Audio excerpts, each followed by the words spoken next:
So live.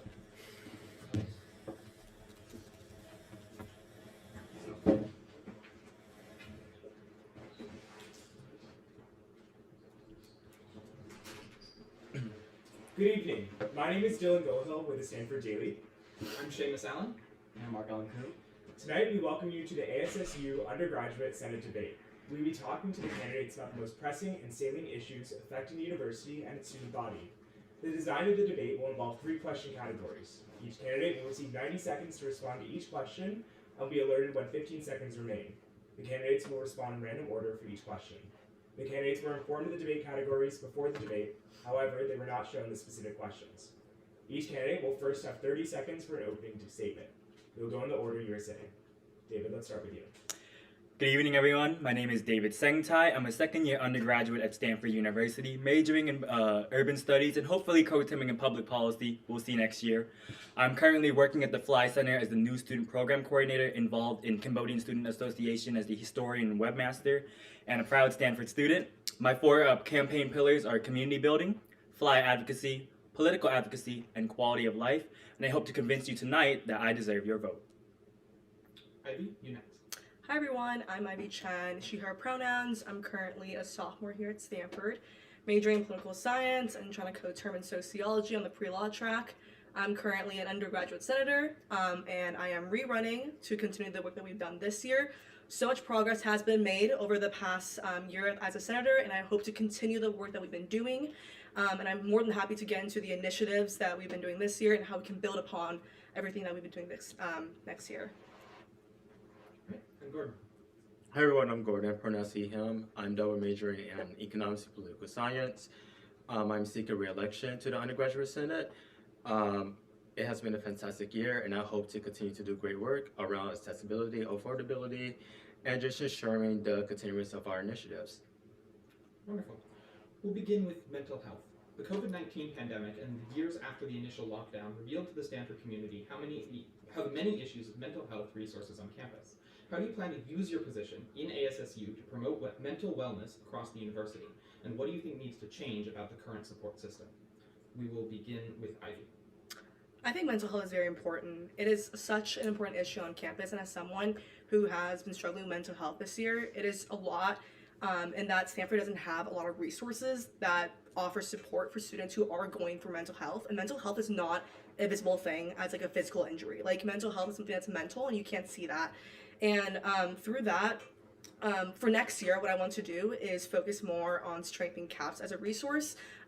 This was my first year going to CAPS. It has been a very interesting ride, and I think there's a lot more that we can do to strengthen CAPS and make sure that there's a good dialogue around this so that people feel comfortable coming to CAPS and that there is positive relationship established between like the therapist and the student who's going. Just really making sure that we promote a healthy dialogue around mental health is very important on campus, and doing that through initiatives like making sure that we are offering better staff support and better initiatives through like CAPS and also just VADN is so important.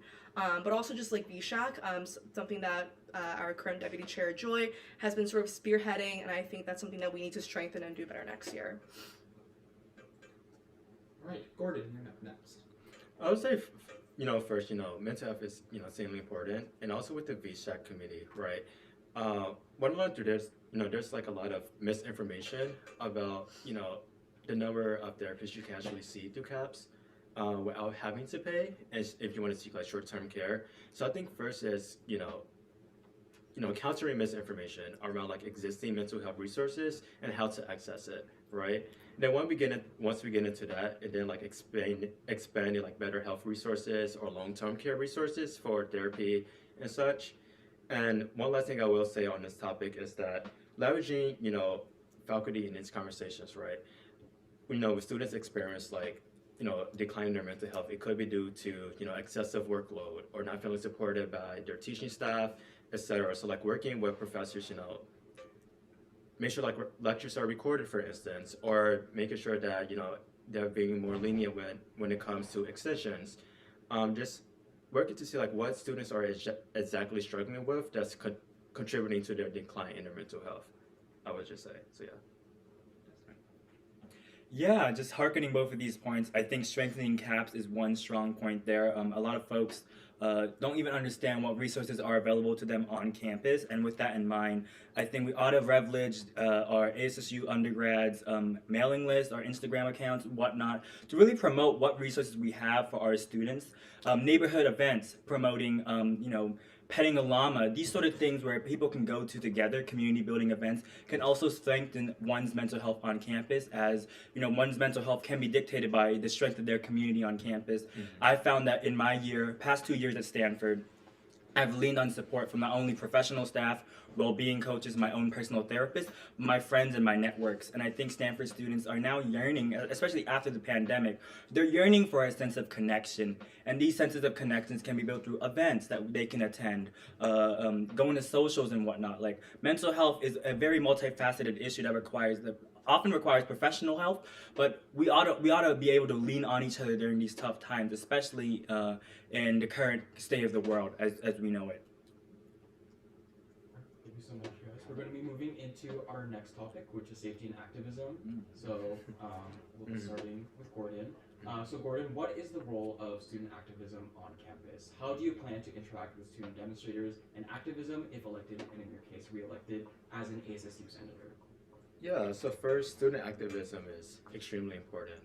Stanford has such a rich history of student activism, and I think it's the role of the university to not only support those student activists in terms of safety, but also making sure they have the space to be able to practice their student activism, right? But us, this university is, you said we prioritize free speech and liberal education. Part of liberal education and free speech is being able to voice your concerns on things, and also just raise awareness around other things. To your second question, if I were to be re-elected, how would I interact with student activists, right? I would say first, getting to know who are the points of contact, right? And see what can we do as a body to support them, whether that's, giving the resources for, water bottles, food, or whatever, or also just seeing what can we do in terms of resolutions to support their causes. As well as helping to ensure they are getting awareness, and also that it's, when it comes to interaction with faculty, that we support them on those lines, because they shouldn't be doing this alone. If they have a student body, backing them when they go against administration, I feel that would best support their interests in terms of safety, but also just raising their activism awareness. So. Thank you so much, Gordon. David, we'll move on to you. Yeah, I want to harken that point on points of contention between administration and students. Mm-hmm. I am elected by the student body. My interest lies within the undergraduate student population of Stanford University. And in that role, I plan to use my position, capacity, and leadership to bring up concerns from the student body directly towards the administration. Even if the administration does not agree, I'm representing the student body first and foremost. Right? I come from a student activist background. I've been involved in student engagement with activism since high school. And I think that there will be points of contention where administration level officials may not agree with what we're saying, what we're doing. But as a student on this campus, and hopefully your next senator, I want to represent the student body and only the student body's interests that have elected me, right? And even if that goes against administration's wishes, I'm willing to represent that to them and serve as a sort of this mediator, right? We have student activists on this side and administration on this side. The role of the senator, in my opinion, right, is to bring upon these concerns, issues, and the thoughts of the student body to the administration. Because sometimes the point of contention is there is a miscommunication or a break in communication between these two parties. As a senator, I'm here to mediate these discussions and ensure that the best path moving forward is collaboration between these two bodies for a better Stanford, especially for the student body. Definitely, I just want to echo those points. So true. But student activism has fueled so much campus history for as long as Stanford has existed, I believe since the 1800s. And student activism, just activism in general, has fueled world movements, and has really gotten us to where we are today. Without activism, there wouldn't be where we are today. And so activism is so important. And I think just us running for Senate position, us advocating for all of this is really just representing the students right here. Having student activism is such a crucial part of campus. President Soller, who used to serve here, but also just a bunch of faculty members, professors, they used to be student activists. And it would not have been possible, the things that we have achieved today, without these people advocating for what they believe in on campus. So Stanford, like I want to echo Gordon, does have a really rich history of student activism, and I think it's really important that we keep this up. But in terms of like going against faculty, I think this has been a conversation that everyone has really just talked about or like asked about in terms of like, how can you get this done? How can you advocate on behalf of the students? And that's really going up to the faculty and standing firm on your two legs on what you believe about and like what you want to fight against. And so I'm telling you that I'm not afraid to go up against faculty. Like this year, we've been advocating for a green library for as long as it has took the entire school year. And it's gone down because we have tirelessly gone against faculty, gone against librarian administratives, gone against the provost, just to get work done. So I am not afraid to go against faculty when it comes to getting student things done, because I'm here to listen to you and your voice.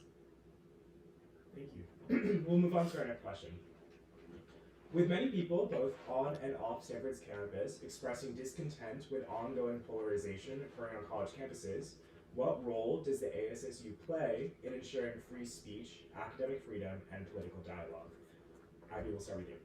Definitely. And this is such a good question because I feel like this year Stanford has been going through a lot, from affirmative action to free speech issues. And free speech is something that is guaranteed in our First Amendment rights, and that is something that we should have. And in terms of addressing free speech on campus, on the current Senate, we've been writing and passed a resolution on free speech. We've been in conversation with faculty members on free speech. Just yesterday, we had a Senate meeting, and there's a faculty member that came in, and we talked about free speech. It's an ongoing conversation that is not going to stop. It's never going to stop. It will continue for as long as I'm here and for as long as we're here to serve the student body. But in terms of free speech and the current, I just want to address the current ongoing sort of genocide that's been going on, and student protests and everything. Like, on the Senate, we've been advocating for resolutions being passed. We've been advocating for resolutions such as BDS, and that's something that we're working on, and we have advocated because we believe that it's so important to address free speech, but also to make sure that we prioritize student well-being and student safety. And Stanford recently achieved the longest sit-in in like history, but it honestly tremendously concerns me that students are not being protected, student speech is not being protected, and that their rights are being violated. And which is why we've been tirelessly working on, resolutions, talking to students, talking to faculty, and how we can improve free speech on campus, how we can protect students and their well-being and their lives and their voices on campus. And so that is an ongoing issue, and it's not going to close anytime soon. Thank you. David? Yeah, thank you, Ivy, for bringing that up. I appreciate what the Senate has been doing to protect free speech, and I just want to bring in some contextual. If you've been watching the news, you've seen what's happening at Columbia University, where police were bringing in, where the university president ordered the NYPD to enter campus, right, during a peaceful protest on what was sanctioned as actual, well, it was basically their white plaza, right, a place designated for discussion, designated for free speech, right. I don't want to see that happening at Stanford University, right? And the fear many students have with free speech. I remember back in November, it was late at the Fly Center, I was talking to two freshmen about what was happening in Palestine, and they told me they were afraid to speak up because of the doxing, of the harassment, of the fear of their scholarship being taken away, of the fear, because these are first-generation low-income students. They are here, and it's often a very fraught awareness that they are here, and it can be taken very easily away from them, right? They don't have the cushioning to not be attending college, right? And so I think that this fear within our student body, right, especially, freshmen and the first-generation low-income students, right, we have to protect them with free speech policies, but also we have to make sure and pressure our administration to have our backs too. What happened at Columbia University this past week was a failure of the university's administration to protect their students. I mean, calling the NYPD on a peaceful protest in riot and SWAT gear is ridiculous. And I'm telling you, as a senator, right, even as a student activist, I would definitely be ashamed of this university if they would do the same actions at Columbia University. I mean, looking at USC currently, so sorry, go ahead. Yeah, first I would say, when it comes to free speech, the resolution that we did, I was one of the few senators who, actively supported that. And I say we couldn't have done more as a as a body in terms of really emphasizing like the importance to support like the sit-in, the sit-in tent for like Palestine, and also just ensuring that we heavily push the administration to value free speech. Um, but something I did personally was actually engage with them. So actually like go out into White Plaza and actively like talk to the people there and take part in doing my job and like sitting down and just listening to like what can I do to support is helpful too. I think oftentimes when it comes to elected officials, people might forget that you are working on the behalf of people, right? You should not be afraid to like go into the community and see what you can do to best support them from the grounds up, and also not be afraid to like do what you feel is the most controversial thing to do. Yes, some people are probably worried about elections, securing votes, or maintaining connections with faculty. But at the end of the day, you are an elected person who is here to serve students, not administration. So I think keeping that at the forefront of your mind is important. And I think you mentioned academic freedom, right? I would say what comes to mind with that is just like the importance of like securing students' privacy, right? I think there's more things that the administration can do, like for the doxing things, but also supporting faculty who want to support students. I mean, at a faculty senate meeting, there was a professor who kept raising up questions about BDS and etc., and making sure that we support the faculty who wants to support students too, because at the end of the day, their jobs are probably online or tenureship or whatever. And lastly, you mentioned like open dialogue or something. I think like maybe as like a governing body, hosting sessions where we like bring the community together to like learn about these things. I mean, there's like a lot of learning things at Kairos about, the genocide that's happening. But I mean, that doesn't stop us from hosting our own open dialogue sessions and ensuring like respect and security there as well. So. Thank you so much. We'll now move on to funding and administration, which is a large part of the work that the ASSU does, as I'm sure you all know. I'd like to ask about club funding. Are each of you happy with the club funding policies from last year, and how would you change them for this year if you could? We'll start with Gordon. Yeah, so I serve as the Deputy Appropriations Chair. I would have to say I'm very proud of not only the Appropriations Chair, but also this Appropriations Committee. When it comes to club funding, I will admit, like when I was first running for Senate, right, my first year, I was like, oh, we need more club, like we need more to do things for club funding. But like if you actually understand the process on the back end, it's just that we are operating a very limited budget, right? And we also don't want to, raise up the activities fee too much, because that's how we get the revenues to fund VSOs, right? So it's like finding the balance between not overspending, right, but also getting clubs at least like adequate amounts of funding. And I would say the important thing that I learned is the importance of communication, right? And trying to do conflict resolution. So actively talk to these people during your office hours or reaching out to them. The importance of reaching out to them first is, I think, what's going to best help you with leveraging them to compromise. But also just understanding that we are operating with a limited budget. So I would just say, transparency, communication, and just ultimately willing to be cooperative on both ends. Yeah, I mean, this year I've had no qualms of VSO funding for our university-sponsored clubs, right? But I do think one of my concerns, at least, being an active member of the Cambodian Student Association, not directly a financial officer, but I've worked with many financial officers during my time here at Stanford. I think a lot of some of the concerns they had was that it's kind of hard to access and use grant ed, and it's the utilization of the site, like the UI of it, is a bit dated, right? And I do think that like if we could make the process a bit easier for our VSO officers, especially our FOs, they wouldn't have to be stressing out at the beginning of April applying for major grants and whatnot, right, for the next upcoming academic year. So I do think that there's some work to be done on the functionality of applying for funding and clarifying those sort of policies, right?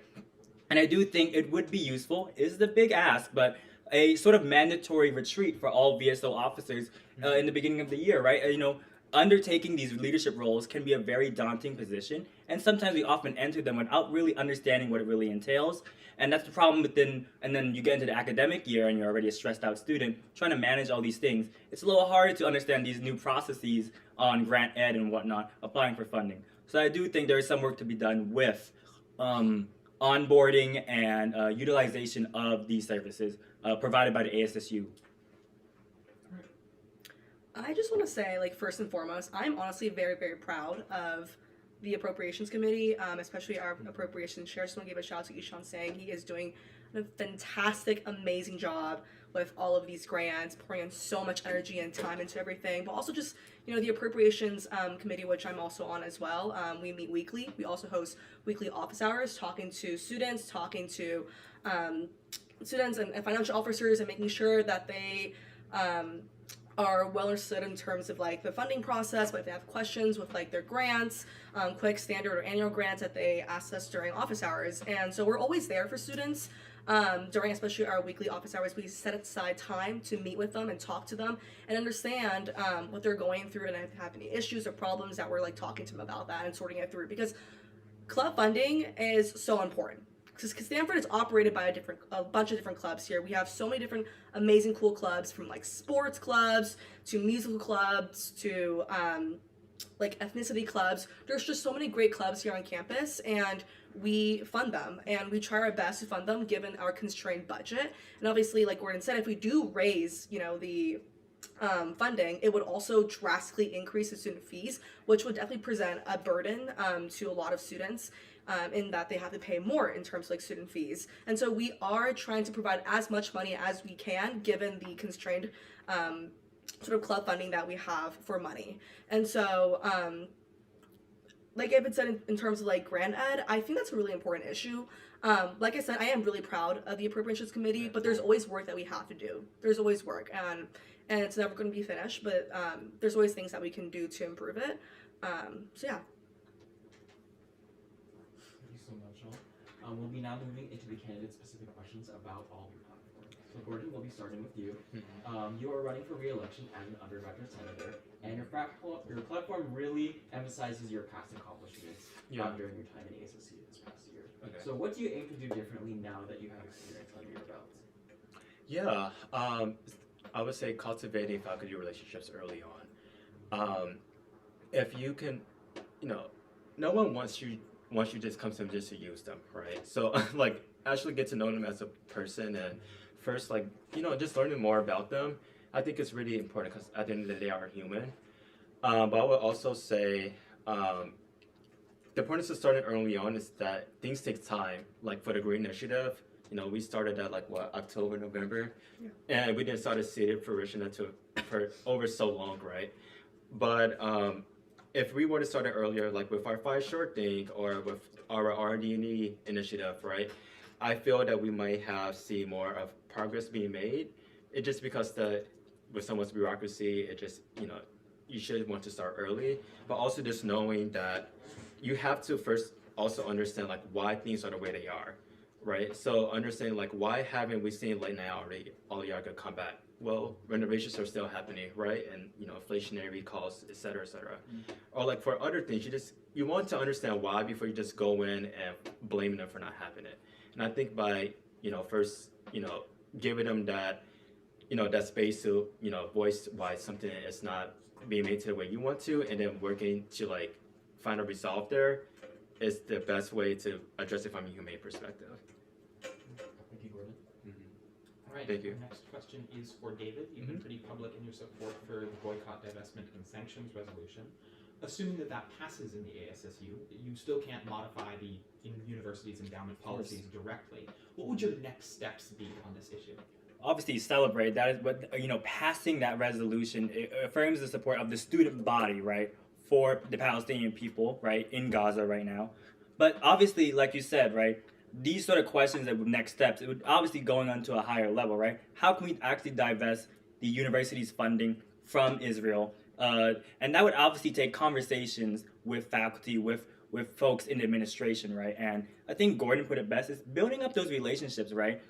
In relationship building, right, we have to meet these folks halfway, and we have to educate them on our position, right? Why do we believe these things? And how do we reach out to them, right? And I think one of the greatest barriers we're facing right now is that there's this sort of break in communication between the student body and administration. And that's why we're seeing this sort of two-pronged thought, right? On the administration saying one thing, but the student body once overwhelmingly supports BDS, right? So how do we reach out to the administration and tell them that the student body appreciates them for supporting BDS? And I think through that, it's just you leveraging my position as a senator, right? Being duly elected by the undergraduate population, leveraging that, getting into these meetings, speaking on behalf, even inviting some of these student activists to communicate and talk and vouch for their position in order to communicate this point to the administration. I'm not going to promise anything because we cannot, obviously, I cannot control what the university administration can or cannot do, but I will always vouch for them in these meetings and in these positions where they can get into the room and at least communicate their points directly to the person making decisions. All right, Ivy. Last year, you served on the neighborhood task force, which helped reform the neighborhood system. Now that changes have been implemented, how do you think the system should continue to evolve going forward, and what role do you see for ASSU in that evolution? Yeah, great question. Thank you so much for asking. It was a privilege serving on the neighborhood task force this past year, and I know that housing assignments have like sort of been just like released, like you had to apply for housing and everything.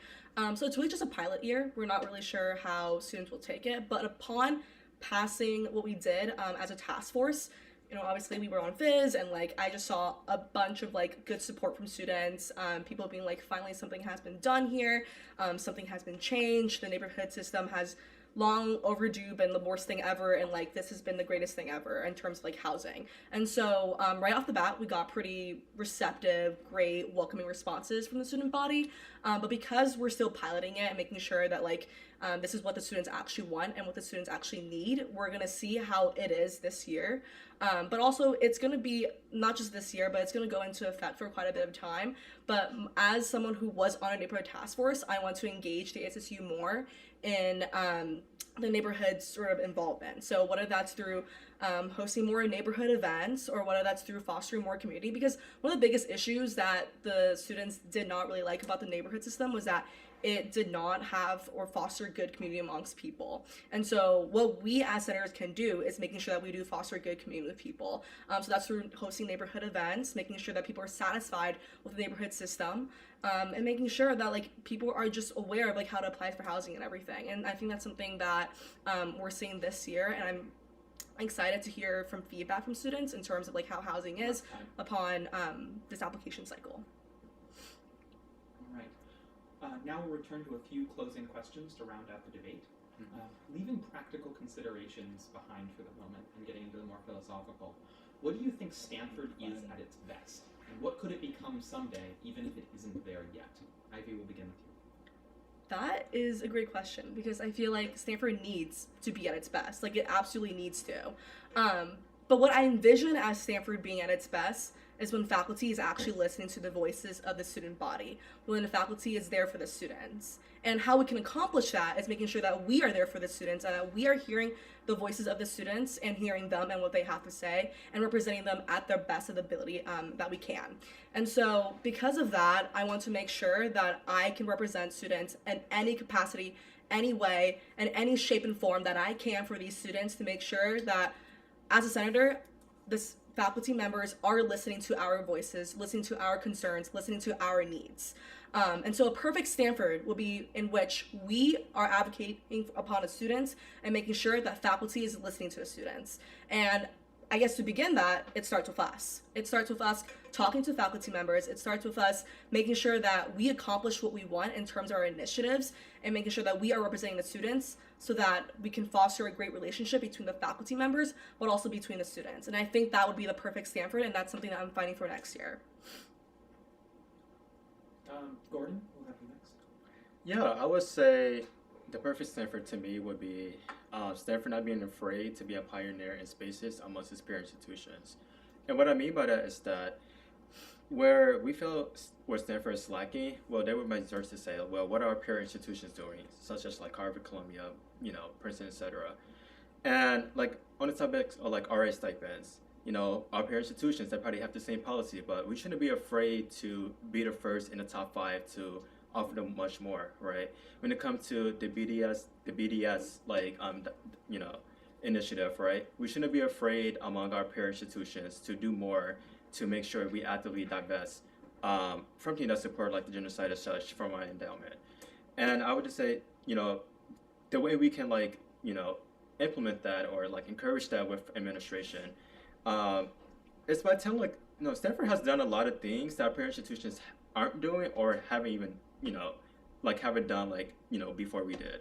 So this showing like the importance of being a pioneer and a leader, right? They're trying to make us into global leaders and global scholars, right? But if you're always constantly comparing yourself and not really trying to be ambitious because your peers aren't doing so, what does that make yourself look like on the stage? So I would say really emphasize the importance of being a leader in spaces where Stanford is lacking in. Yeah, so great points, you two. But for me, I want to focus more on like students, right? I think my experience here at Stanford, like why am I here at Stanford, is to elevate my family out of poverty. My mom's worked minimum wage jobs her entire life. Me attending Stanford is an ability for me to be the first one in the family to buy a house, to have a college degree, to make at least 6 figures, right? And hopefully send my children off to college and actually pay for their tuitions, right? And so I think Stanford at its best is an institution that elevates students and promotes social mobility, right? Education, right, is the ticket to so much wealth, right? A wealth of knowledge, but also like wealth in this world, right? Like, and also the ability for us to elevate so many of our peers to like higher places where they can achieve what they want to do. I think Stanford's best ability is to elevate so many students and give them the opportunity to become more than what they could have imagined, right? When I applied to Stanford, I never imagined I'd be here, right? I never imagined I'd be running for undergraduate senate at Stanford, too, 2 years after being here, right? And I think this sort of question of what is Stanford at its best, is when Stanford's directly serving a student's ability to become something more than they could have imagined, right? I'm from Stockton, California. I'm from the hood, and it's hard, right? Like, I mean, like, not many of my peers make it to places like Stanford, right? I've had peers die of gang violence before the age of 20, right? And my ability to be here is my ability to leverage this institution's privilege and resources for my community. And I think just elevating so many people through Stanford is Stanford at its best. Thank you all. So now you each have 2 minutes to make a closing statement. Why are you the best candidate to be an undergraduate senator? We'll start with Corey. I'm the best candidate to be an undergraduate senator. One, I have to drive. As you see, I have done a lot of activist efforts prior to Stanford. I led many movements around women's health, queer representation, things around DACA, sexual violence, etc. I'm not afraid to go against those in charge or in power. At the end of the day, my job is to serve you, and I will make sure to do that to the best of my ability. And also, I would add that I am here to also listen. I mean, there's been things that I may have actively supported or encouraged that I personally didn't really like see myself being affected by it. But at the end of the day, if you are a representative, your job is to do things that doesn't necessarily impact you anyway, right? So having someone like me on the Senate would mean that your initiatives and your voice will be amplified, but also there will be progress made. On the Senate, there's sometimes people may feel very discouraged by the work because it takes too long, or it may take more effort than they intended. I'm not going to sell you short. Like, I'm going to make sure I stay determined and, fierce and delivering what I promised. That's a great question. I think I'm a great person for this role because, like Gordon said, I feel like I have the dog and like the motivation and like the dedication, like the work ethic to do like what I'm doing, and to also just achieve bigger and better things next year. Right? I'm not afraid to work 24/7 on these initiatives. Whether it means, skipping like my sociology reading or not doing my poli-sci work or like staying up late and like drafting things or like Fizz posts, like sending out updates. I'm not afraid to do all of that. And I will put aside time of like my other commitments and my other involvements, whether it be academic or like professional work, to make sure I get my Senate shit done. I'm not afraid to do that, and I will do that. And I will stand by my commitments, stand by what I promised to the student body to get those work done. Because at the end of the day, I'm here to serve the students and the student body. And even if it means putting aside time to do other things, I will do that. I will make sure that like my Senate stuff comes first, and that's my biggest priority. And again, like I've said, since last year when I ran for Senate the first time, I'm here to listen to the voice of the students. I'm here to listen to the students because I'm here to represent the students. And I've been committing to my goals since day one, and I'm not afraid to commit to bigger goals next year and to continue the goals that I've been doing since last year. So, conclusion, I just feel like I have the dog, and I will do what I can to make sure that we carry out great and better initiatives for next year. I think the reason why I even ran for Senate is because people told me to, people believed in me, people had faith in me, right? But the only reason they did that is because I had built such a trust within my community. I'm very active in the first generation low income community ever since I started working there. I did an NSO for new students, Frosh, right? Coming in during this year's NSO, and ever since then I've just felt so much love and community. And that's when I felt Stanford at its best. I finally felt welcomed and accepted as an institution after doing some of this hard work for my campus, right? And my former boss at the Fly Center, her name was Simone. She said it best during the welcome dinner for the Fly students this year. She said, "This isn't hard work, it's heart work. Everything I do for Stanford has always been from the heart." And I think that one thing that sets me apart, right, from people here, right, is the fact that I do everything from the bottom of my heart. I'm not the type of person that hides how he's feeling, how I feel about something. I let that drive me into representing my community, right? I think it's very hard to separate my feelings and how I feel with how I'm going to lead for this campus, right? And I think I've just proven time and time and again my commitment to my community, and I'd like to extend my commitment from the Fly community to the greater Stanford community, right? I think that I've proven in my role that I'm here to show up for people, I'm here to listen, I'm here to be your biggest advocate, especially in scary rooms and scary administration level officials. I want to be that person that you can go to and you can believe has your back, right? Sometimes it's hard when you're at Stanford and you feel like there's so many things happening. I feel like everybody's against me. I want to be that sort of person that's there for you and represent to you at least that I have your back. I'm going to be advocating for you. And at the end of the day, even if we don't get everything we want done, we at least put it on the table. I'm never going to promise and say X, Y, and Z will happen by the end of my term, but I promise to you X, Y, and Z, whatever your concerns are, will be brought up and addressed. Thank you. All right. We will now take a brief recess while we get the next slate of candidates up here, get some water, put some new names on the board. Thank you all so much for attending, and we'll see you This is fun. Wait, is this still recording? Yeah. I wonder. Y'all enjoyed. Let's move off camera. We got the hot mic on.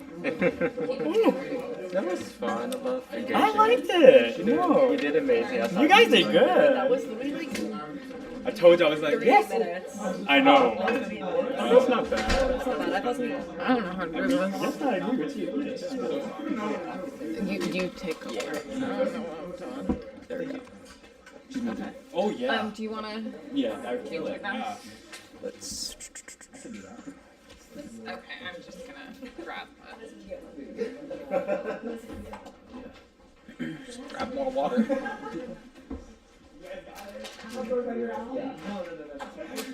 This is fun. Do you know Good enough. And then where's the marker? We actually debated. Give me the names. Yes. If you All came right. out and Let's. then you got Oh, yeah.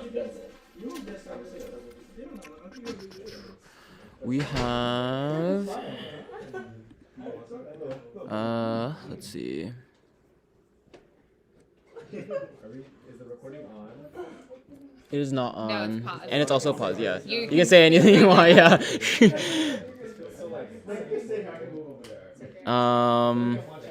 Where's Seamus? I don't know how to- Seamus. Or where's Dylan? Or are they both gone? Anyone? Okay. Why don't you give me first names? Okay, we'll do first names. We'll do Angelina. So.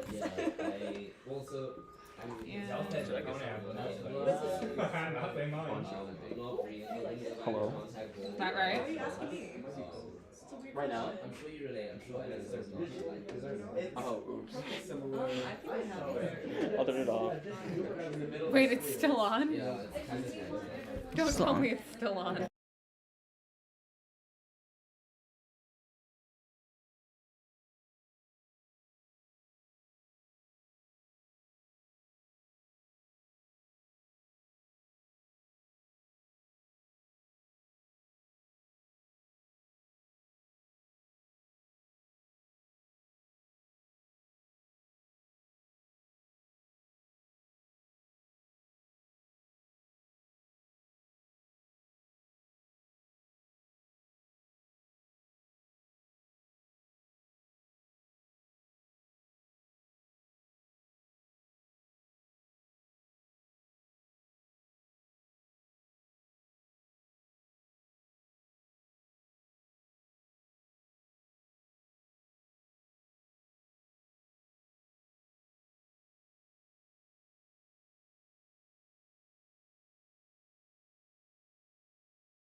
See how Alfonso's my last name?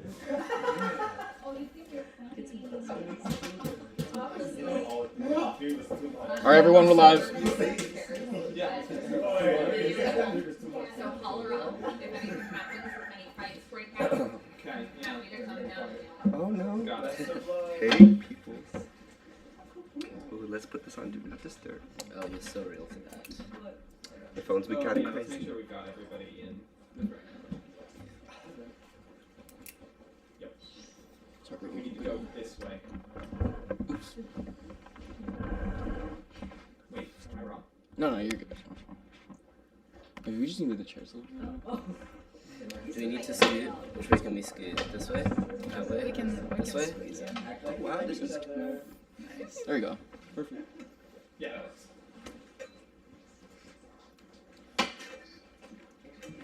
Are we live? Oops. Yes, you are. Alright. Welcome everybody. Same as last time, you will have 30 seconds to introduce yourself, and then we will move on to questions. Again, we've randomized the order in which candidates will answer each question. Let's begin with Lizbeth. Okay. Hi everyone, my name is Lizbeth. I use she, her pronouns. I'm a junior majoring in political science and double minoring in human rights and art practice. My platform is primarily focused on introducing a BDS resolution in the Undergraduate Senate, making sure there's a lot more focus and advocacy for the Latinx community on campus, specifically focusing on Central American, South American, and undocumented students. And yeah, thank you for having me here. Angelina? Yeah, hi, thank you for having me here. My name is Angelina. I'm studying electrical engineering. I'm running primarily, or I guess my reason for running was spurred by a real love for engineering, design, and arts communities on campus that I feel need additional support and representation in groups like the ASSU. I'm really passionate about hearing students' voices, talking to people in my communities, talking to friends and mentors and people I care about, and using that talking to reflect in the legislation and policy that I accomplished in the Senate. And yeah, thanks for having me. Excited. Ethan? Hafa day, everyone. My name is Ethan Alfonso. I use he, him pronouns. I'm a first-year student, prospectively double majoring in comparative studies in race, ethnicity, and psychology. My platform runs on 4 pillars: political advocacy, fly advocacy, the student experience, as well as the fourth one is going to come to my head as we talk, but that all goes to show that I'm eager to get into dialogue and demonstrate my unwavering commitment to y'all, so I'm excited. All right.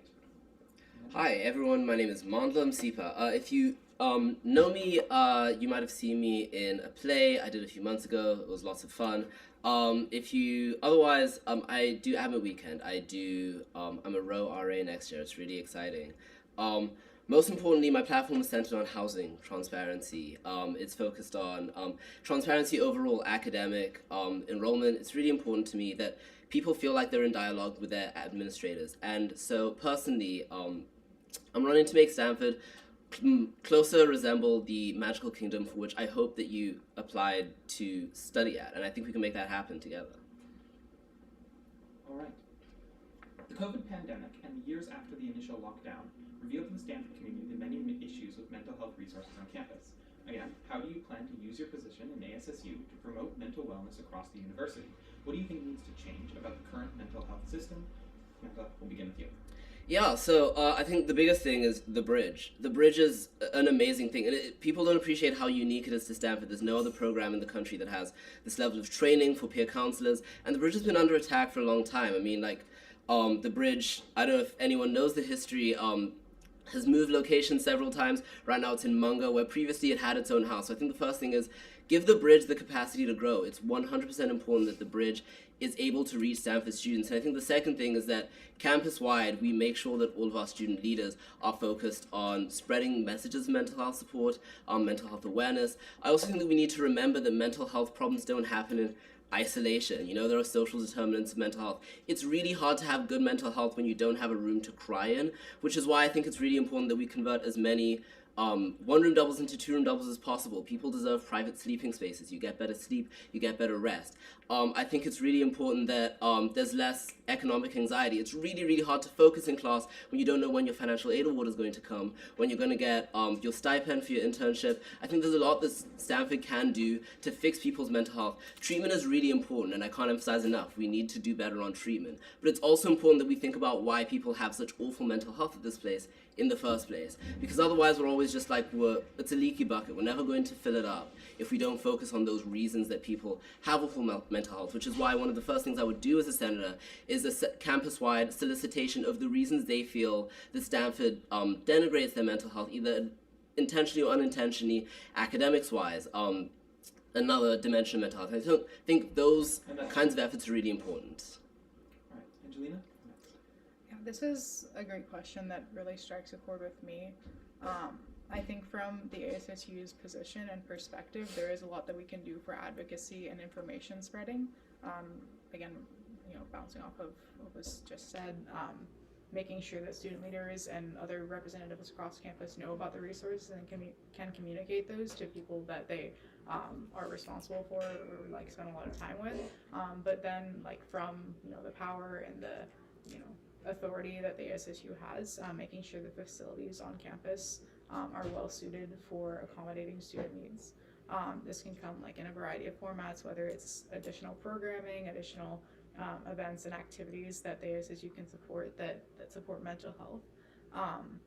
And if that means different things for different students, hearing out the students, having some sort of way to collect information, the ASSU Senate already does that really well by having polls and surveys that really kind of try to put the finger on what students need and how their needs aren't being met on a day-to-day basis. And just generally, I feel that Stanford can feel like a pressure cooker.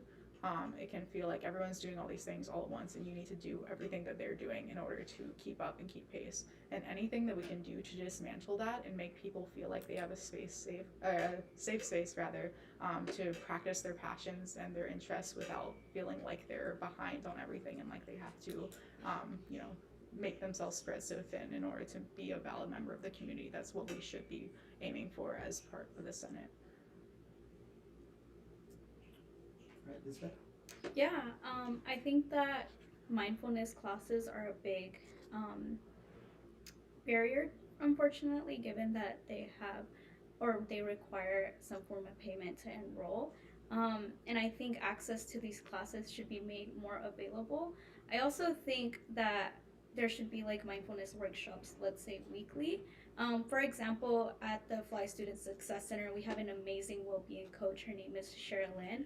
And every once in a while, she hosts these mindfulness workshops, and I've heard nothing but good things from these workshops. I think it's also really important to think about how she works. She moves away from the Western way of therapy, and I think it's also important to keep that in mind when we're thinking about the communities that we're serving and what kind of therapy we offer. So I have a very unique perspective on this take because I was a member of SAP, led by the marvelous, the amazing Joy Malloy. Kudos to her. She led that beautifully. I'm so honored to be under her leadership and for her allowing me the space to grow. And so at the end of winter quarter, that was rough. Let me go back. But during that time, we had our SAP presentations, and our thing, we were targeting mental health. And so me and 5 other brilliant minds were talking about how can we make mental health more accessible, so going towards this question. And so one of the main things we talked about is CAPS, of course. But the main thing about CAPS is it's meant to be short term. You're meant to go there to 4 to 6 sessions, and then from there you're supposedly healed. Well, in reality, that's not how that works. That's not how trauma works. That's not how healing works. And so we were really thinking about what are the next steps after CAPS, because we feel like CAPS, for what it is and what its purpose is strong enough. And so what's next is how do we move forward? And so a couple things we're talking about is outside services that really introduce long-term care. Because here at Stanford, we believe that this is not the best place to do that. Because if you are to go to a campus that's draining you, why would you go to a therapist, or why would you seek services in that same place. So we believe that going to outside services within the area is the best way to combat mental health, and not combat, to come back from mental health and all that things. And so some other ways to get to these outside resources, we were talking about reimbursements. And so what that means would be like providing transportation costs. Maybe it's a Zipcar fee, maybe it's an Uber, just figuring out how ASSU can somehow talk about reimbursements in that way. And also, like, after getting the time and knowledge and just being with my group, we shared some very vulnerable things. And one thing a person brought up is how they have a mental health advisor, and how they're not the point person to like work through your mental health, but they're the person making sure your appointments are aligned, how do you get there, and all those things. And I think implementing that would be so useful. And if elected onto ASSU, thank you so much. Moving on to the next question, which is safety and activism, or sorry, the next topic I should say. So for campus activism, just like you asked with Ivy Chen, what is the role of student activism on campus? How do you plan to interact with student demonstrators and activism if elected as an ASSU senator? So we'll start with Lizbeth. Yeah, I ran for this position specifically because student activists aren't being heard on campus. And I think that my role would be specifically to have these conversations with them every day, whenever need be, 24/7, if that's what they're asking for. I think student activists are why there's change in universities worldwide, not just here, not just at Stanford. And I think that they're change. And like what was mentioned before, Stanford should not be afraid of being the one leading this change. And we have to recognize that administration is kind of like old, they're out of the loop. We are the new minds. People always tell us, you're the change makers, but there's no way that we can be change makers if we're not listened to, if we're not put into these positions where we work with administration and try to make it happen. Thank you so much, Lizbeth. We'll be moving on to Ethan. I too, in the same breath as Lizbeth, is the reason why I'm running. I think this is the main thing that kind of got me to this point, because not only is student activism not being taken seriously, they're not being protected. And one of the main things that I really want to push for is protections for our student staff, people who want to be part of these mobilization efforts, but are scared because of their affiliation. They are working with the institution, so if we're doing all this work voicing student opinions that are against the institution itself, it's kind of putting job security on the line. And as a first-generation low-income student, that is a lot, because these funds that we use, it affects our day-to-day life. It affects if the dining halls close, are we gonna go DoorDash something, or we can't because we don't have the money to. So when we really think about student activism, I think it's so important for us not only to hear and to make changes, but also to protect them and our most vulnerable, especially when they're giving back to the communities who need it the most. Thank you, Ethan. We'll be moving on to Angelina. Yeah, this is a scary but important topic. I think that the most important thing to keep in mind is that as a student body, we should be united in the recognition that no one should be silenced and everyone should feel safe. I listened to a podcast this morning about the protests going on at Columbia University and how the university president called the New York police on some of the protesters. And thinking about situations like that in which definitely not a reflection of what's happening, or not necessarily the same as what's happening on our campus, but thinking about situations in which students don't feel comfortable and safe expressing their opinions because of other factors going on or the environment that they're in is really concerning. And I think as a student body, a lot of us agree that people should be allowed to say what they think should be said. And just cultivating a space where people can exercise free speech, exercise, the right to talk and have civil and peaceful and safe conversations is really important. And if we're negligent or, absent-minded in making sure that these needs and these rights are being protected, we could fall down a slippery slope really quickly. So just making sure that students have spaces and venues to speak their minds. and ensuring again that there aren't these punitive and overly, violent or overly punitive actions taken against students for, expressing their opinions is really important for the ASSU to sustain. Yeah, so first of all, I just want to say that anyone who thinks that Stanford, like advocacy and activism, protests at Stanford is something new, do not know this university's history. Like, that is not who Stanford is. Talisman was founded for anti-apartheid protests, the a cappella group. Hammarskjöld, the row house, which I'm going to be RAing at next year, too, was founded in order to organize for anti-apartheid protests. Fun fact, the reason why California has so many schools on the quota system is because university administrators thought that a quota system model would have more frequent midterms, and so people would have less opportunities to protest the Vietnam War. So, this is not a new thing at Stanford. I think it's part of our spirit and who we are that we support activists. I think that's really important. I think protecting their safety is the most important. I know the university is really concerned about protester safety. I'd like to remind the university that we are a $40 billion university.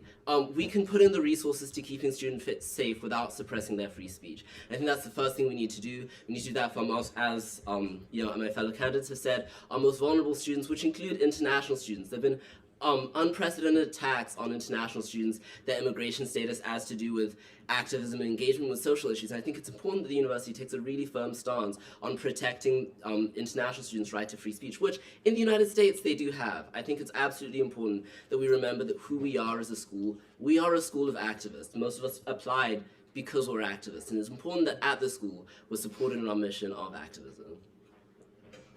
Thank you all. We're moving on to our next question. So, with many people, both on and off of Stanford's campus, expressing discontent with ongoing polarization occurring on college campuses, what role does the ASSU play in ensuring free speech, academic freedom, and political dialogue? Angelina, we'll start with you. Great question. From the position of ASSU, some of these students on these boards, on these committees, are the most directly interfacing with administration.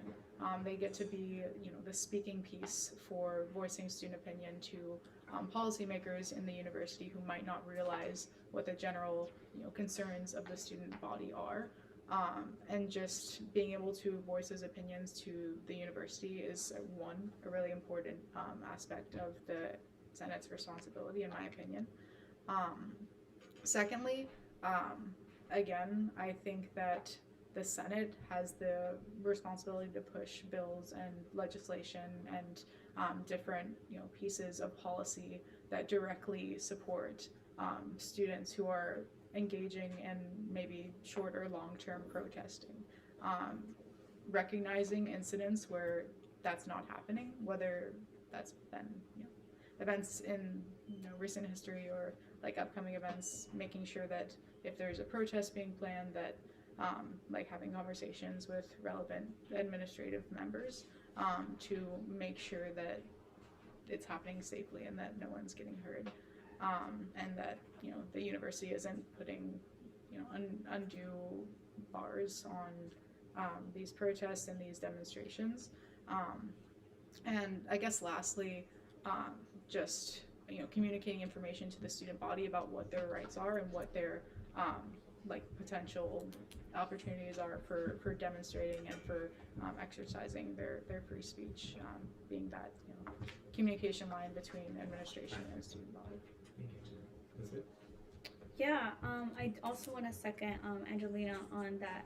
It is the role of the ASSU to make everyone feel heard and seen on campus, but I also think that it is the role of ASSU to seek out these communities, these ethnicities, these members that feel like they're being marginalized, that they're being attacked.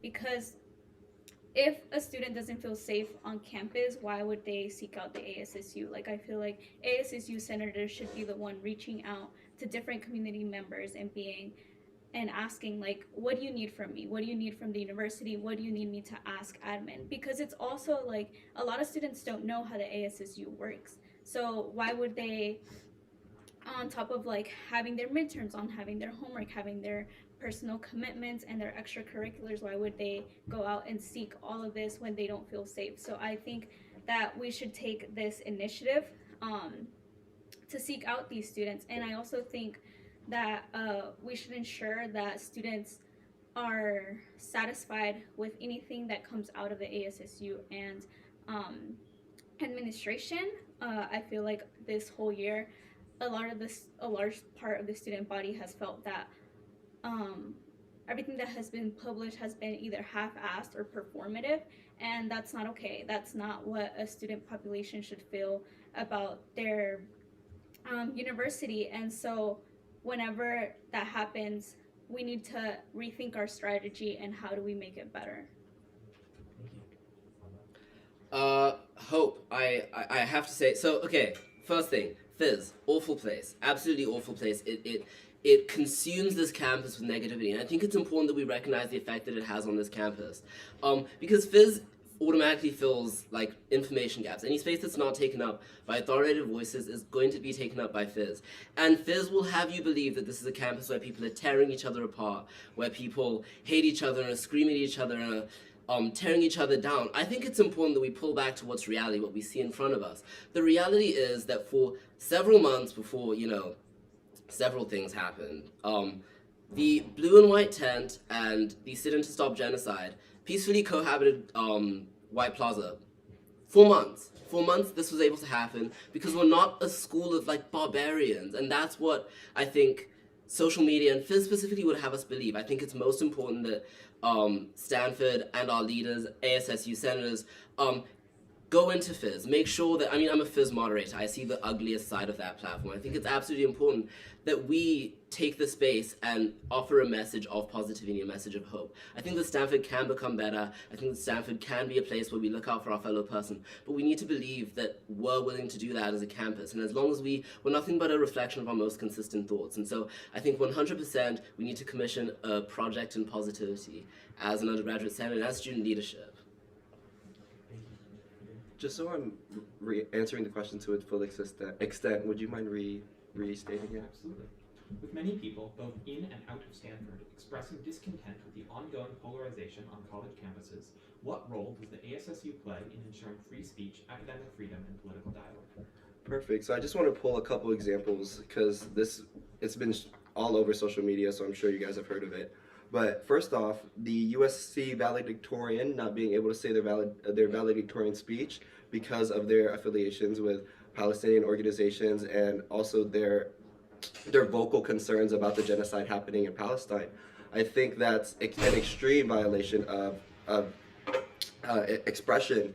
And on top of that, even here on our college campuses, all frosh are required to take a college curriculum course, and we all heard about that professor who was doxxed and fired because of their mentioning of the ongoing genocide in Palestine. And I just think it's very shameful that we are in these spaces where we're meant to learn, where we're meant to gain these knowledge from all perspectives, and yet here we are with our college lecturers not being able to express new ideas regarding the things that are happening in global context. And so it's just very sad to see that like these things are happening. And what I think about what ASSU can do, and I think we need to stop being afraid to be a trailblazer in that sense, and really advocating and pushing for these, for student expression, for openness and dialogue in these classes that are meant for that. That's what the college curriculum is meant to do, and I think that's why I think it's one of the most useless curriculums Stanford offers, because it's not targeting what it was meant to target. And so going back to all of what ASSU can do, I think if we are vocal about these concerns and actively making and addressing them is the best way to move forward. Thank you. All right, so we're now going to move on to our next topic, which is funding and administration. All right. What are the biggest current obstacles to clubs smoothly receiving annual and quick grants, and how do you plan to remedy them? Ethan, we'll start with you. Can you restate that? Apologies. What are the biggest current obstacles to clubs smoothly receiving annual and quick grants, and how do you plan to remedy them? I think as a member of PASU, my big is the financial officer, Kurt, and so I think when discussing these things with them, I think one of the main concerns was what a previous candidate has stated. Just the function of the website grant altogether is very outdated, and so when going through that process, I think updating it to where it's easier to input information and easier for us to actually manually do it is a great way to start. And also when we think about grants and applications, and I think we just need to be transparent in what we approve and don't approve, and deadlines. And I think being clear about those, especially to the financial officers, is a great way to combat that. Yeah, this is also a great question. I have a bit of a unique perspective. I do believe that we need to strive for clarity and communication and education about what the forms are that you have to fill in, like what all the things, all the T's you have to cross and all that you need to do to get these grants. I also think that we need to give clubs more structure and information about how to structure their internal oversight. I think that there's almost no education or instruction on how to do this. Speaking from extensive experience with SSI as the co-president, I think a lot of clubs are in the dark about like what's a financial officer, how do I get one on Cardinal Engage, how do I get these things approved, do I have to put things in Cardinal Engage if I want funding? The policy has changed a lot in the past few years, so there's also like conflicting information online and you hear different things from different people. Sometimes the process is slow, but at the end of the day, if there's a robust structure internally for having financial officers, training them, passing along information from generation to generation, we would see a lot less of these issues arise with clubs not knowing how to get all these funds and resources that should be theirs to attain and use to like foster their communities.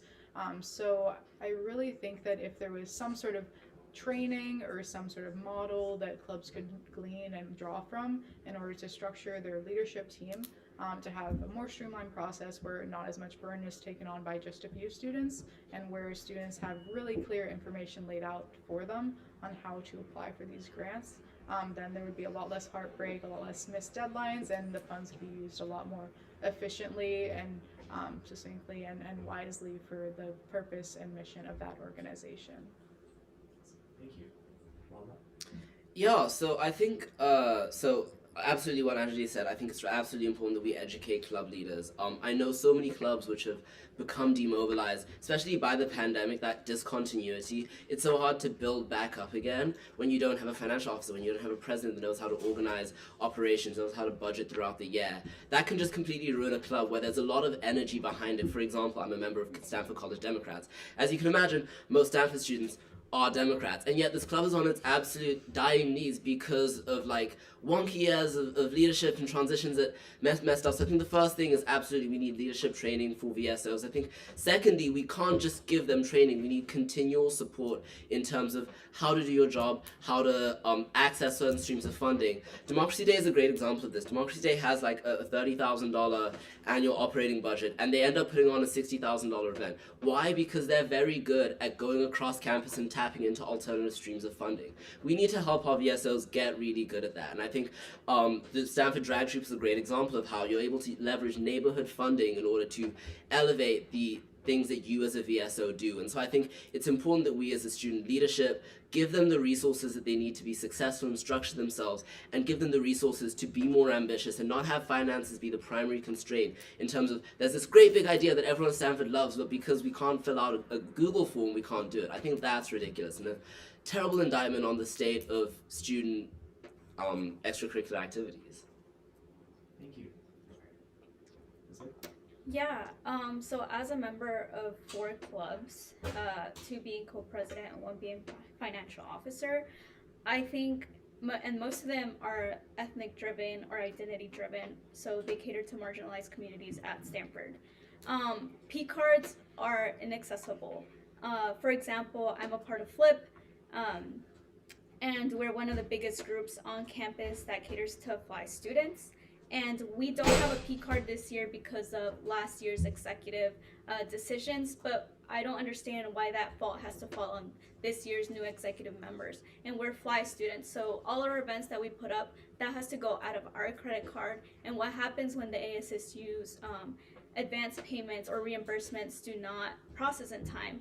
Then I get charged, or then my co-presidents get charged, and I can't even imagine how many other students are going through this same position. For example, the fake African wedding just happened, and I heard that all of their exec members, their credit cards are maxed out, and we can't keep doing that to our students. It's not sustainable.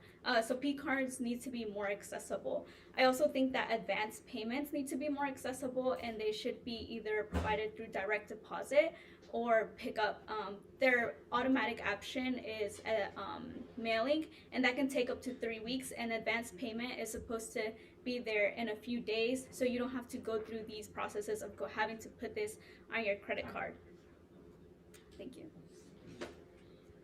All right. Angelina, you say you plan to advocate for increased funding. Tell us a little bit more about what that looks like. Would you give less funding to a larger number of clubs, more funding to a smaller number of clubs, or would you attempt to increase the student activities fee in order to provide more funding overall?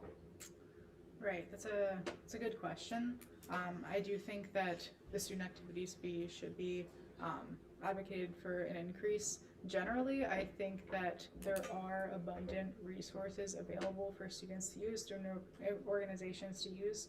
Sometimes, like we said in the last question, it's difficult to glean how those funds can be accessed. I know some funds go to waste as funds roll over from year to year, so maybe more transparency about how that process works, how reserves work in various organizations. Maybe not necessarily if there's a price tag on the total amount of funding that's available for student organizations, but rather an increase in the utilization of those fees and their accessibility to student groups.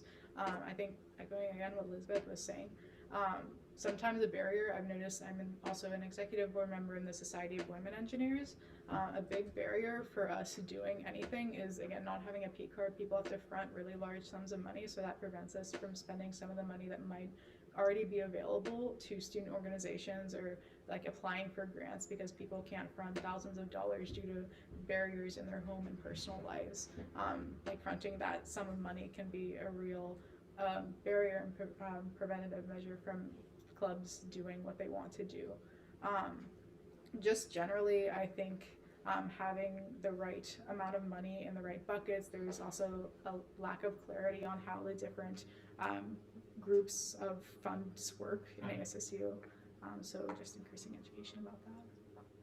Thank you. Okay, Ethan, as a part of your platform, Fly Advocacy is very central to a lot of the proposals that you have in your petition. And as it's just mentioned, you both are endorsed by Flip, the group, as Fly-friendly candidates.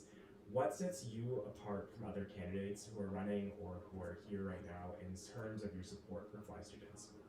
I think the question is, I don't think I want to frame it in a sense of comparing other Fly students to each other, because I feel like our experiences are unique, and I feel like it's not something that we should critique or judge. On my end, I'll speak on my experience. The Fly Center has been the reason why I have flourished the way I have this year as a freshman. I think it has provided me the community, the support, the love, even a job at the during spring quarter. I mean, I think when I think of the main reasons why the main reasons why I work for the center is because it doesn't feel like work. It feels like community care. It feels like I can just come into the space, be my truest, authentic self, and share that space with others. I think when I go into the center for my shift and I sit down and I just look around, I look at the different staff members doing their own thing. I see people taking a nap on the couch because they just had a really long day, or someone who just came in and they just want to talk about their day and maybe some of the challenges they faced, or maybe celebrating the successes, like, you know, they didn't take a nap that day, so they were celebrating like they've been so productive. And I think when I think about the Fly community, it's a identity I hold near and dear to my heart, and it's because it's given me so much that I feel the need and the need to give back, because the way that I have received and the way that I have grown because of them is it's unexplainable, and you can only feel it, and so that's why. One of our moderators. Lizbeth, you proposed a dedicated space for undocumented students on campus. Can you describe a bit more what you imagine the space looking like, and how you would protect undocumented students gathering there from being doxxed or otherwise intimidated? Yeah, of course. So if you don't know, we barely just got our first staff member that works with undocumented students full-time in August. And I feel like Stanford is at least 12 years behind from other universities that have full spaces, community centers for undocumented students and programs for undocumented students. And I'm glad to tell you that there's already programming for undocumented students in which they attend and they rely on each other, and they already attend these spaces.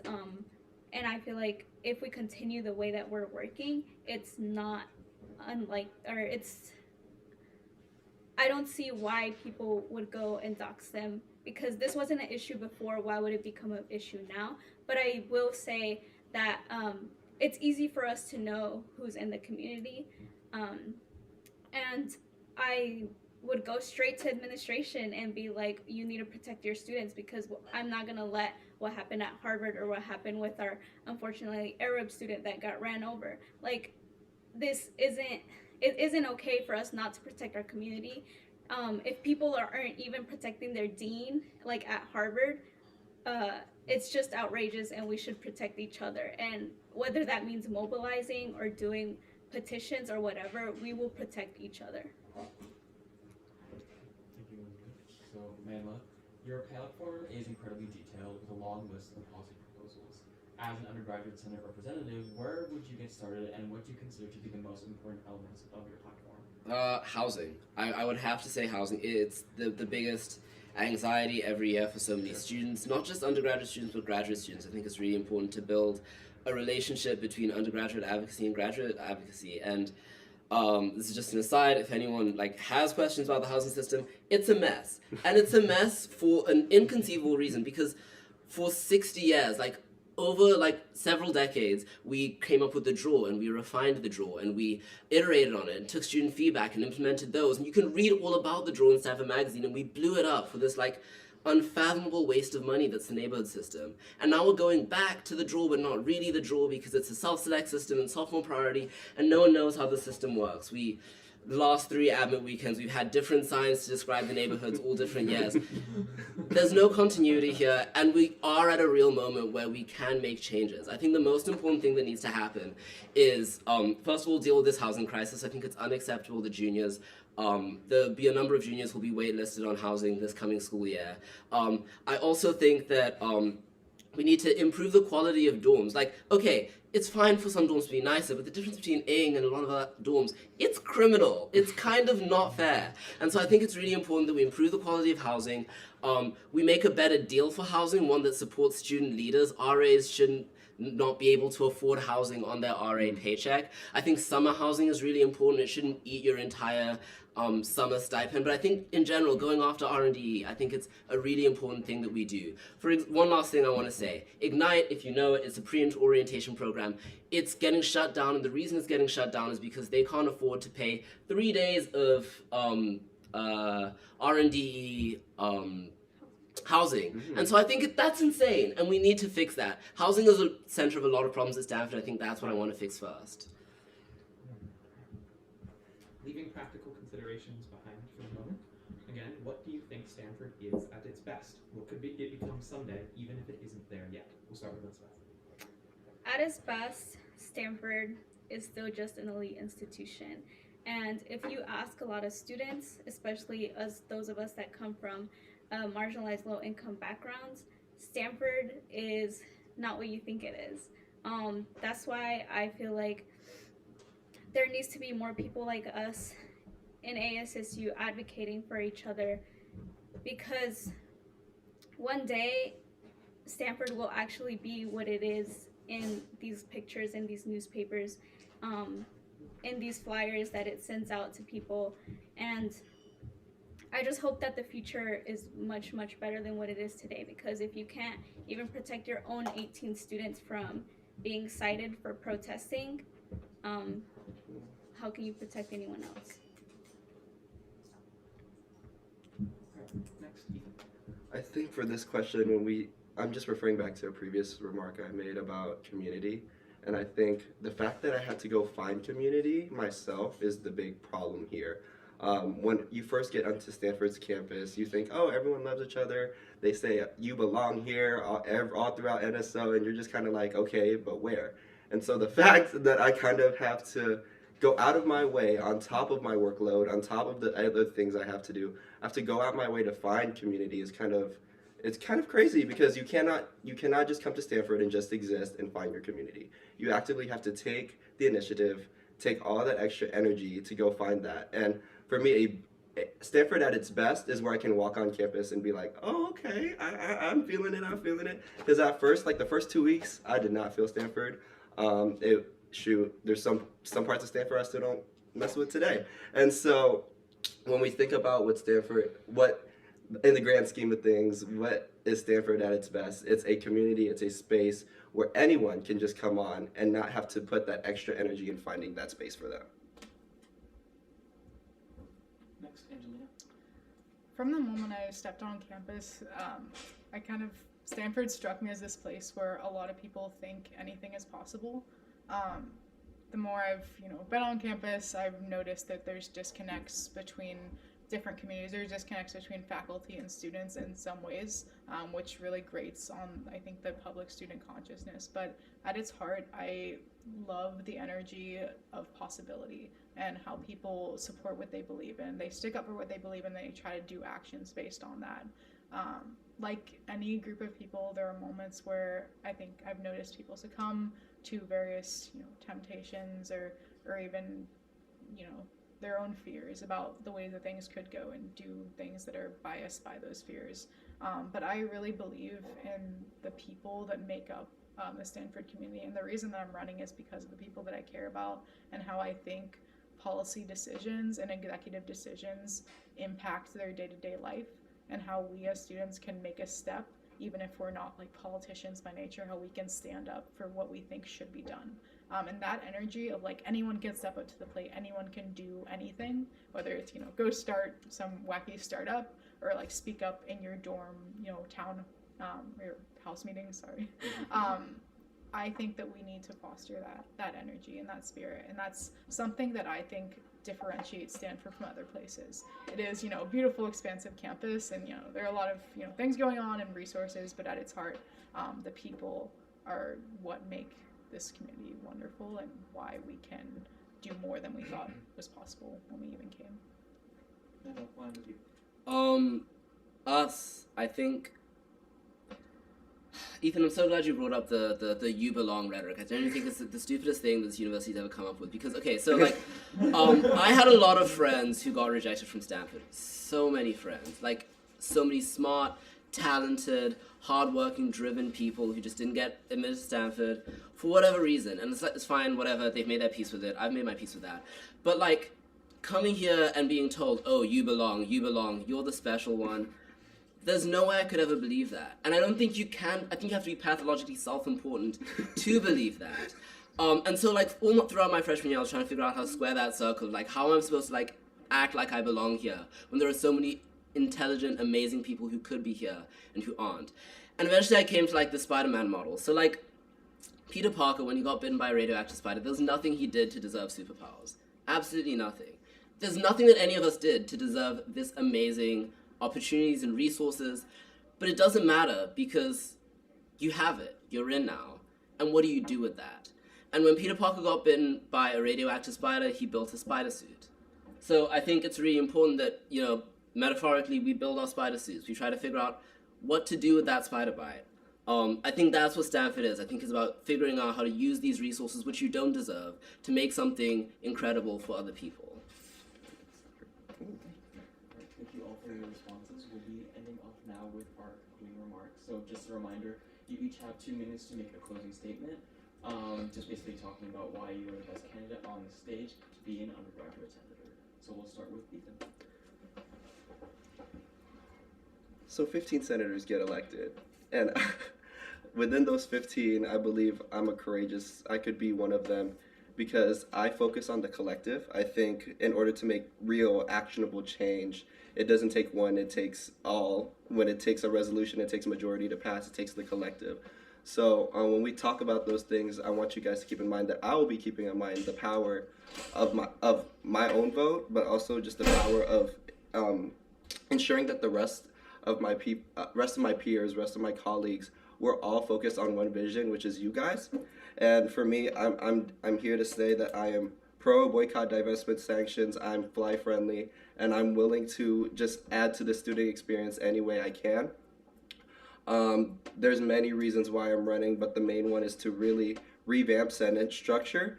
And I just believe that all the things that we've been talking about is because of the lack of action in the Senate. And I think when we think about the Senate, it's because of the structures put in place. I've had talks with several ASSU senators that say it's sometimes not the senator's fault, it's the structure itself. And so really taking a deep dive on what that means and what that looks like on a broader scope of things is one of the main reasons why I'm running, is one of the main reasons why I'm running. So I'm looking forward to learning, growing, and disrupting this space with you guys. Thank you so much. Thank you, Ethan. We'll move on to Mandla. I want to talk. I want to talk to people. I try to tap in. So freshman year I didn't do anything. I was kind of a loser. I'm not even. No, that's fine. You can do nothing at Stanford and still be awesome. But I think that last quarter I started getting really involved with theater. The theater scene at Stanford is extremely vibrant. I think it's so important that we hear their issues. I learned a lot. I think that's the reason I'm running for undergraduate senate, because of all the problems that I heard with being able to run a successful VSO. This quarter I rushed Delta Kappa Epsilon, the public service-oriented unhoused fraternity at Stanford, because I want to know the issues that affect Greek life at Stanford. I think it's really important that we understand where they are, how to elevate them to be the best that they can be for the student body at large. I coordinate Annual Weekend right now because I think that gives me a vision of Stanford as a magical kingdom. You know, when you come here, you're wide-eyed and bushy-tailed and you believe that anything is possible here. I think that those admits know Stanford better than we do. I think that we can make it magical, and that's why I try to tap into those vibes. And so I think in general, I try to talk to people and I want to be able to communicate. I know that it's honestly, I know I brought it up before, this is kicking our ass. And I think that the ASSU right now is amazing. I think there's so many hardworking people. Ivy's incredible. Vote for Ivy before me. But I think that right now, no one knows what's going on, and I really want to be able to talk to people and let them know what the ASSU is doing. When the dining hall plates are shrunk, you shouldn't feel gaslit by R&D, like, well, this has always been the case.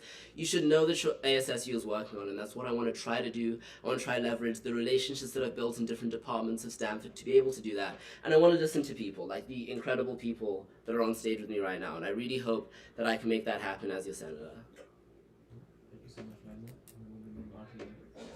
Yeah, so next year I'm going to be a senior, so it's really easy for me to not give a fuck in simpler terms. But I'm running now because I'm not doing this for a resume. I'm not doing this because I want to look good. I'm doing this because this year has been full of issues, and because my community and all the communities that I'm part of need this.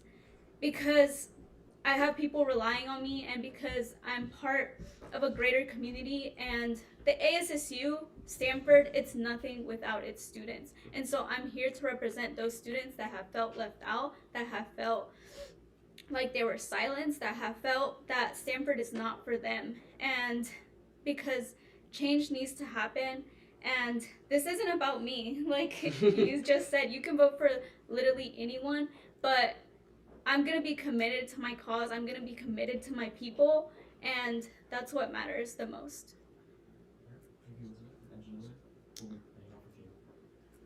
So the reason that I'm here is because I firmly believe in a Senate which represents, all students as much as humanly possible, and supports legislation that supports not only us but future generations to do the things that they feel are important and to accomplish and utilize resources. I'm sick of, again, I've been here for many years now, and I'm sick of hearing my peers complain about how bureaucracy and legislation doesn't support them, and it just, marginalizes certain groups or doesn't serve the needs of students. I come from a background which I think is different than a lot of other candidates. I come from a background of seeing, my friends build a motorized couch out of the lobby of Toyon, like with full machine equipment, because there's not a space for them on campus that can support that. There's ASSU or admin hasn't been able to give them a workspace to put their project, or like building rockets in the basement of a old particle accelerator, or my friends doing crazy stuff and having more ideas for more crazy things and more ideas that they want to see to fruition, whether that's hardware ideas or social ideas, and not being able to actualize these things that they're crazy passionate about and crazy interested in, because maybe not because there aren't the resources, but because there isn't information, there's not education, there's not support from admin all the time. And so by being here, I just want to fill this gap where I feel like I come from engineering and making and artistic communities on campus where there is not as much representation maybe in the government. And I want to be a voice, especially for those communities, because these are people that I care about, and I'm sick of seeing maybe safety or logistical issues arise just because there's not someone there speaking for them. And then again, there are so many issues on campus that are solvable if we just talked about them and put in a little bit of work to resolve them. Like, there's so much here for us, and we just have to seize the day, as the annoying quote goes, and make it happen. So Thank you all so very, very much. That concludes our 2024 ASSU Undergraduate Senate debate. Appreciations to everyone.